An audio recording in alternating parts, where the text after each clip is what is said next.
Assalamualaikum warahmatullahi wabarakatuh. Di video kali ini saya akan mempresentasikan tugas individu saya dari mata kuliah Sosiologi Hukum. Langsung saja kita ke materinya. Yang pertama, pengertian sosiologi hukum dari beberapa para ahli. Salah satunya dari Soejono Sukanto mengemukakan bahwa sosiologi hukum adalah suatu cabang ilmu pengetahuan yang secara analitis dan empiris menganalisa atau mempelajari hubungan timbal balik antara hukum dengan gejala-gejala lainnya.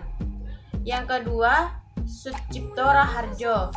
Sosiologi hukum atau Sociology of Law adalah pengetahuan hukum terhadap pola perilaku kemasyarakatan dalam konteks lain.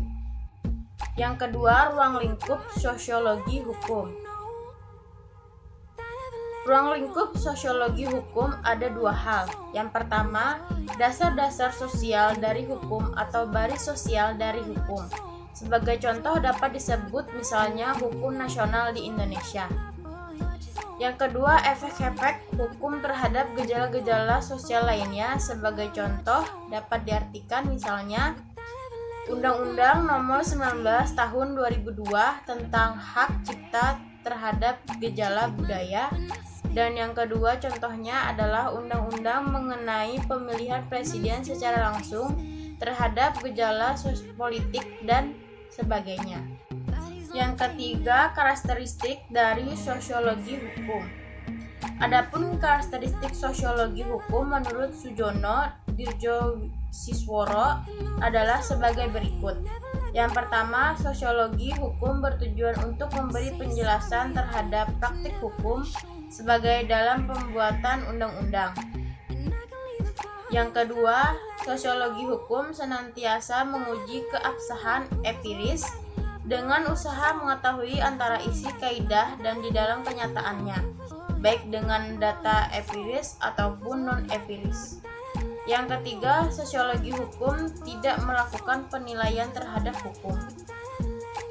Ketiga karakteristik studi hukum secara sosiologis tersebut sekaligus juga merupakan kunci bagi orang yang berminat untuk melakukan penyelidikan dalam bidang sosiologi hukum.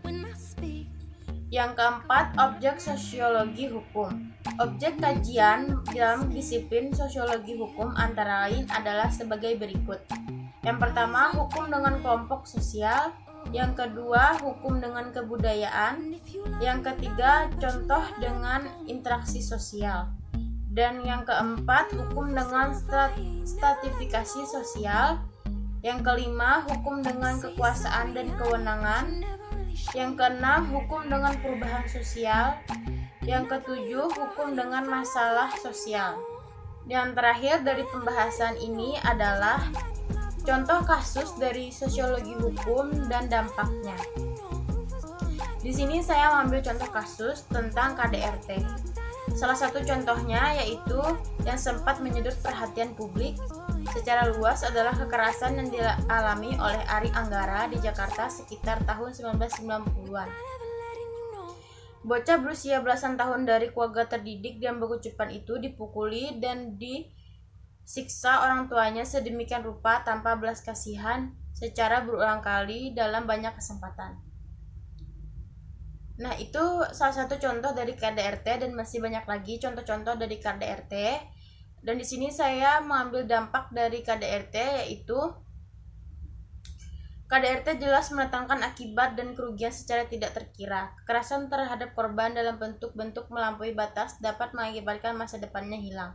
Seorang anak yang menjadi korban kekerasan dalam rumah tangga akan kehilangan kesempatan dan semangat dalam hidupnya, termasuk kesempatan dan semangat untuk melanjutkan pendidikan, karena fisik yang sempat cacat dan trauma yang telah membayangi pikirannya. Ini berarti KDRT dalam batas-batas tertentu dapat menimbulkan kerugian besar dari segi fisik maupun non-fisik. Asumsi saya terhadap kasus ini adalah hal yang harus dilakukan untuk mencegah KDRT.